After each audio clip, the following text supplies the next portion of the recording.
At the beginning, the adult Kanan admitted that nothing he says is going to make sense, so he'll shut up. Based on her past deeds, Raquel Thomas has her back against the wall, literally speaking. Unique is showing her a once thought to be dead man is now in her face. Her mother is passing away, who she's still angry with.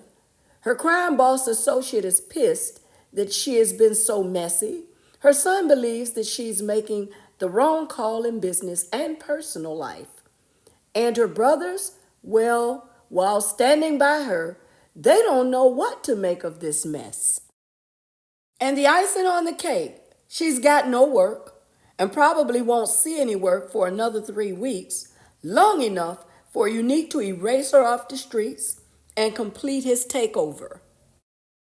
This and more going on in Power Book 3, Raising Kanan, Season 4, Episode 7. Let's go straight in. But before, you already know what to do. Subscribe to the channel, smash that like button, and put your thoughts in the comments box. Allow me to reintroduce myself is the title, and the description is Unique and his soldiers assume control of the corners in Queens, leaving Rock and Marvin in desperate need of more answers and more product, and Kanan searches for a missing OC. Hello Power veterans, Lady Vet here with a review of 0407. It's pretty cut and dry. This episode is about Unique's master plan to take over from Rock first, then take her out of the game permanently. All heads are looking at Rock one way or another. Honestly, Unique is acting more like a jealous lover than an adversary. Unique breezed his way into her kitchen to supposedly threaten Rock, but I must say that I love their chemistry on set, and this scene was more like a lover's quarrel, with the exception of one having a gun pointed at the other. Unique was in the kitchen eating ice cream, doing something that they did as lovers. Rock is swearing on her child. Unique could care less because Akbar and the Jersey crew are in motion, and they're moving on all the corners, claiming them as Unique's. The Chinese restaurant staff is spooked. Unique accused Rock of setting him up. She tried to tell him that she didn't know what he was talking about. She was actually telling the truth. Didn't matter. Unique described his plans to Rock in a sexual tone, not as the competition who he came to dead as an enemy. He wanted to hurt Rock so bad, he told her that he put Andre Barnes down. In his messed up mind, Unique thinks that he killed her lover.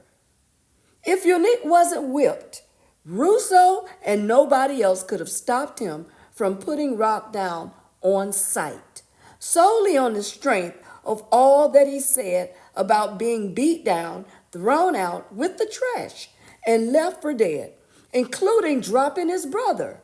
He would not have walked out, leaving Rock alive. Despite Rock telling him how wrong he has convinced himself that he is so right. So much so that Akbar and the Jersey crew are running amok in Rock's territory. Rock told Unique that his head was all messed up and that she was backed by Stefano, but he wasn't trying to hear anything coming from Rock's mouth. Rock also told him that whoever is backing him is afraid of Stefano. Unique told Rock that he was done being dead, and before he buried her in the ground, he would bury her on the blocks first. Ironically, Unique talked about getting at anyone that Rock cared about, but he wasn't talking about her family. He had every opportunity. Imani and Lou shared a meal.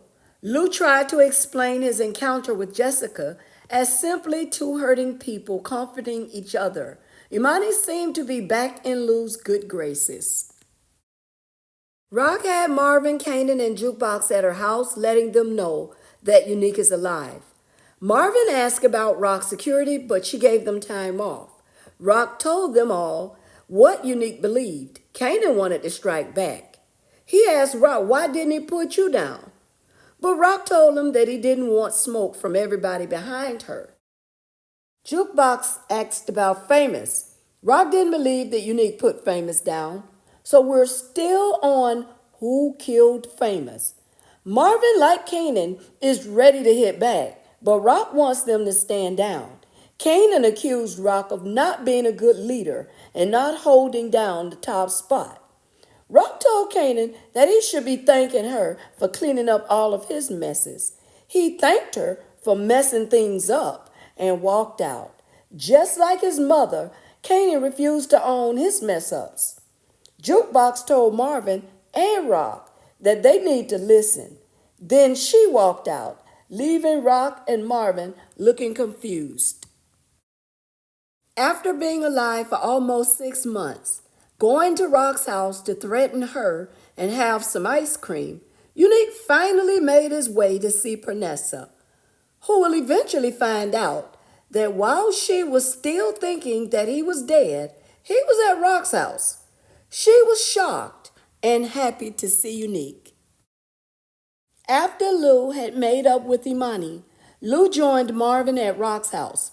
Marvin still wanted to know why were they sitting on their hands while Unique take over.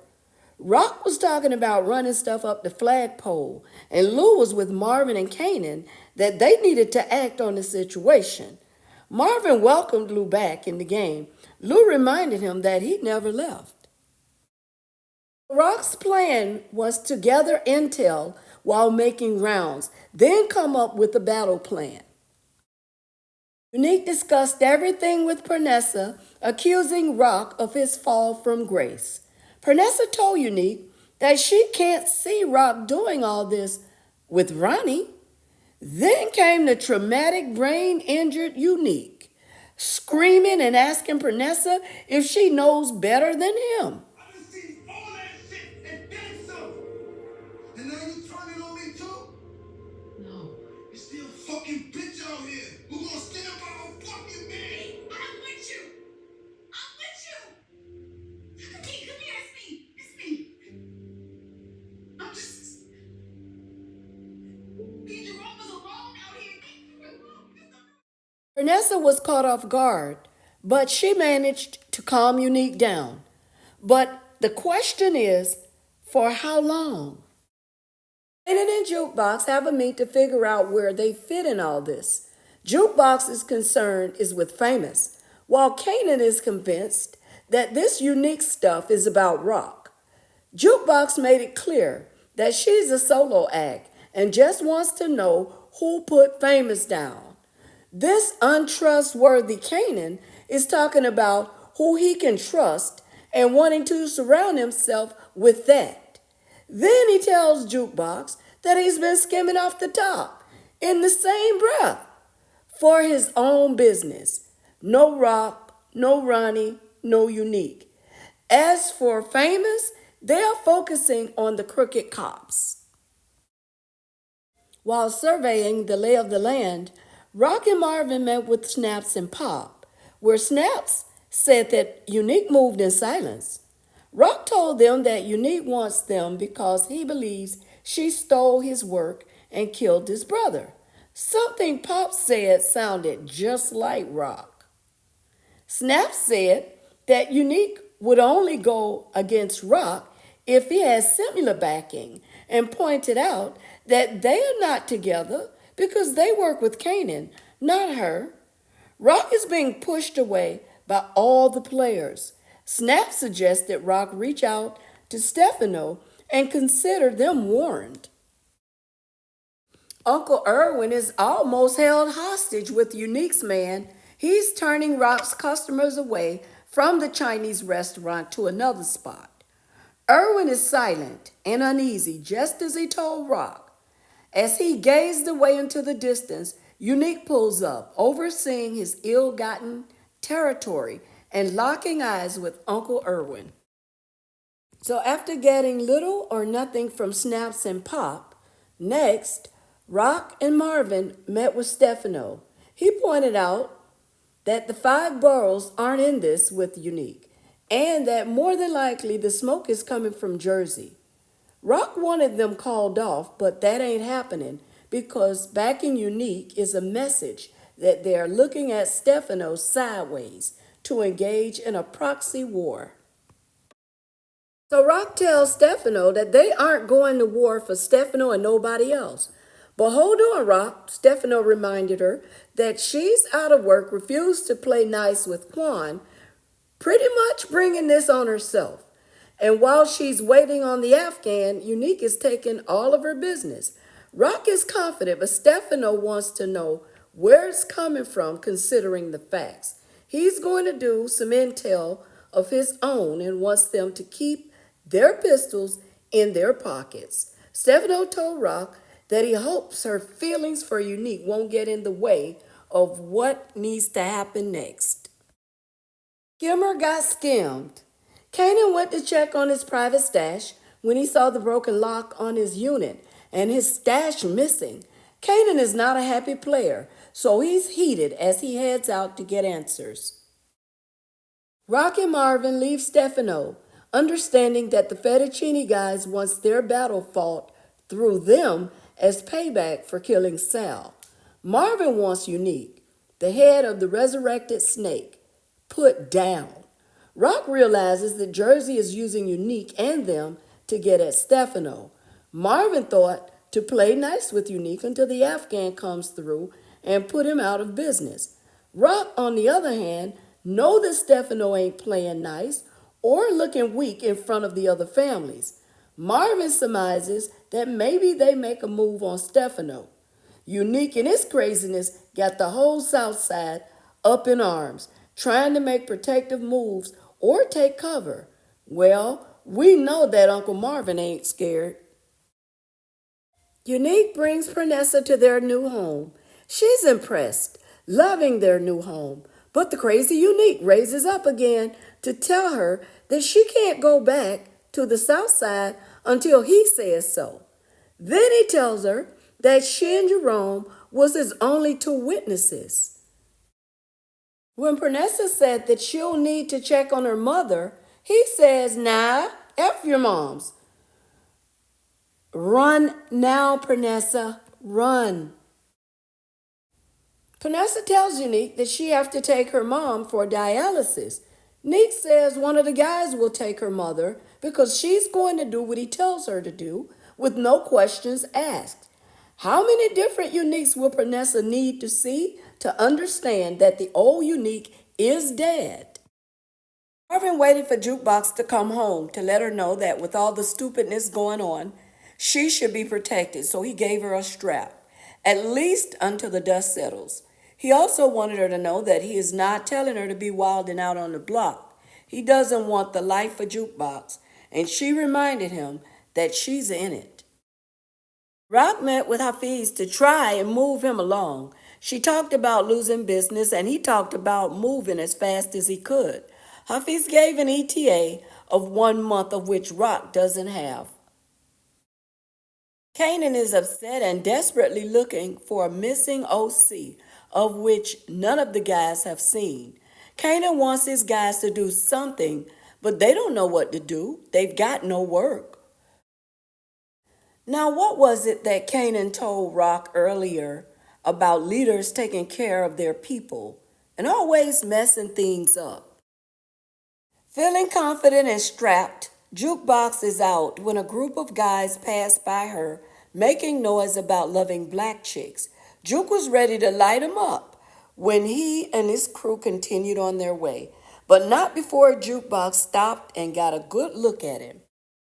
Birilla and Kenyatta got a crew together to rob Lowell, but Birilla realized when they got there that someone was home, and he was only interested in smashing and grabbing.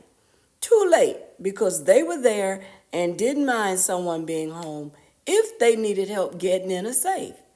Birilla wasn't feeling it because Lowell can identify him. They agreed that he could stay in the van while the others go inside with the keys to the van. Jukebox went back to the all-girls club where she chilled and had a beer, and Jackie. This wasn't the same Raising Kanan Jukebox. We're now being introduced to the Power Jukebox. With our front row seat, we see a more confident Jukebox who noticed Jackie on the dance floor and met her there. Jukebox walked to her and kissed her, no questions, no conversation, no nothing. Jukebox let Jackie get her dance on for a minute, then whisked her away, straight to the bathroom. B-Rilla stood outside the van on pins and needles when he saw a window light up while hearing the sound of shots being fired. Rilla didn't know what to think, and there was nothing that he could do. Jackie followed Jukebox to get closer to her. Jukebox put her strap to the side for Jackie to get busy, and that she did. Jukebox got what she came there for. He really didn't get what he went to Lowe's house for. He was about to mess on himself until he saw his guys coming towards him. One guy was injured. Kenyatta said that they had to go. Rilla still asking over and over, what happened? What happened? They told him that his friend was strapped and he shot Samir. Kenyatta said that they put him and his woman down. B. Rilla wanted to know if they were dead, but he would find out what's what soon enough. The Jukebox at the club. She had fun, and so did Jackie. But then Jackie asked Jukebox if she wanted a drink and asked for her number. Ice cold Jukebox told Jackie that this ain't that and that she had fun. Jukebox left Jackie standing in place, but she was nice enough to thank her. Stefano was preoccupied with a prior matter when he and Marvin had a meet. Their conversation went south real fast. First, Stefano was pressed about the Howard Beach guy being put down, probably connected to Early Tyler. But more pressing was his business concerning Rock. Stefano took it to a man-to-man discussion, of which Marvin pointed out Rock being a woman had nothing to do with Unique being alive. Stefano wanted Rock to step aside and Marvin to step up to her spot. Marvin is a real one and true to his sister boss. Stefano told him that Sal's old gang is behind Unique. He can't get in a fight with Jersey. Makes for bad business. To avoid bloodshed is to move Rock aside. Marvin isn't having it. And he let Stefano know it, loud and clear. They would continue the talk later. Stefano had to get back to the Howard Beach matter. Unique is not the only one who wants Rock's head. Stefano is shifting gears too. It's everybody against Rock, and Marvin is seeing it firsthand. B-Rilla is with Lou, acting innocent when he becomes shook when Lou tells him that Law was on the way to the studio. B-Rilla was so shook he asked Lou again what he said. Soon after, Law came in. Speaking of the resurrected, Rilla looked as if he saw one. Law stumbled in talking about some craziness that happened at his old house with the couple who he were renting to, that were robbed and killed, and he was talking to the police all morning. They have no suspects though. But Law gets the last laugh while B-Rilla is in a daze, while Law is bopping his head to the beat with Lou. Not only B-Rilla was in a daze, Kanan ended up in a daze. As he continued to look for OC, who seemed to have vanished in thin air, but not Rock, who Kanan witnessed giving a bag to officers Buckley and Rowland. Since Kanan got no explanation on the spot, he continued driving, drawing his own conclusions about his mother and Famous. Snaps and Pop entered their establishment with their usual husband and wife banter. Just as they got to their usual table, they looked up, and lo and behold, it was the resurrected one, labeled by Snaps as the Southside very own resurrected Lamb of God. Unique responded that, like Jesus, he died for other people's sins. Marvin and Lou were together with Joyce, talking about the doctors really can't say how much time she's got and that she's in a lot of pain. They see Rock in the next room. Lou wanted to see the good in Joyce, and Marvin brought up a positive time for Rock when she had her 5th birthday and their mom had everyone in their block bring their dog by for Rock. Both Marvin and Lou told Rock that Joyce asked for a mercy killing. Since they were at a stand down, Lou decided to go back to the studio, leaving Rock and Marvin to talk. Seems as though Marvin is done playing with Rock. Marvin told Rock that Unique is backed by a Jersey crime boss, and he got it from Stefano. Rock reminded Marvin of what the feds said about seeing him at Stefano's.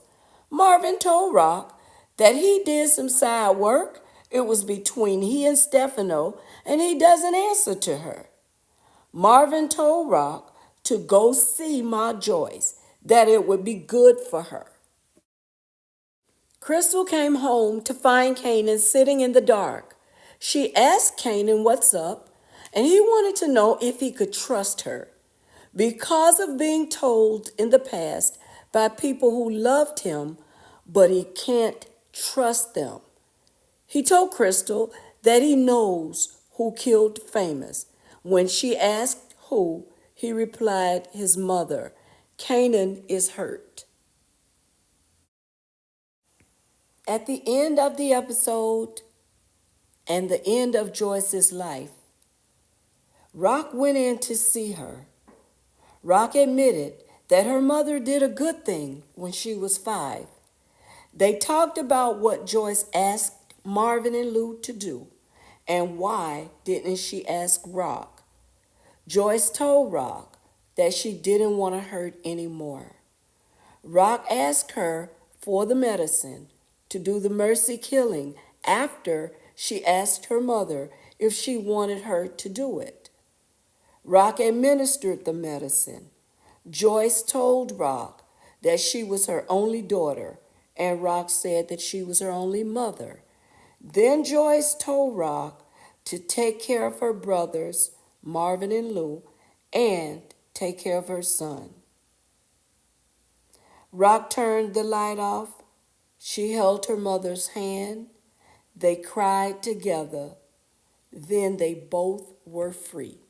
The only thing left for me to say is that this episode was beautifully written. I'll see you in the next video. I'm out.